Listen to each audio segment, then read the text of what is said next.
Hey everyone!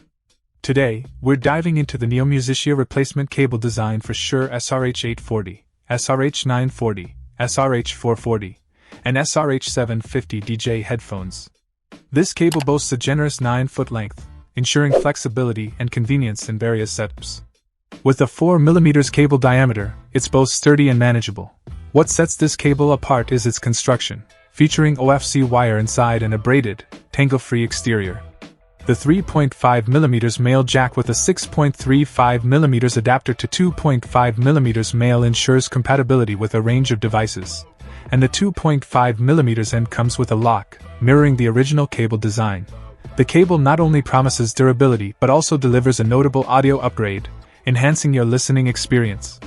Whether you're a casual listener or an audiophile, the hi-fi stereo cord aims to provide a richer sound profile.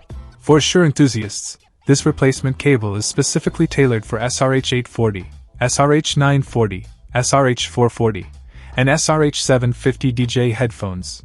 The package includes one replacement cable, and it's worth noting that no headphones are included. In terms of aesthetics, the cable's color matches the original, as shown in the pictures. If you're looking to breathe new life into your SHURE headphones or simply need a reliable replacement, the NEOMUSICIA cable is certainly worth considering. That's it for today's review. If you have any questions or if you've tried this cable yourself, feel free to share your thoughts in the comments below. Don't forget to like and subscribe for more audio gear reviews. Until next time, happy listening. Check out the video description for updated price. And thank you for watching this video.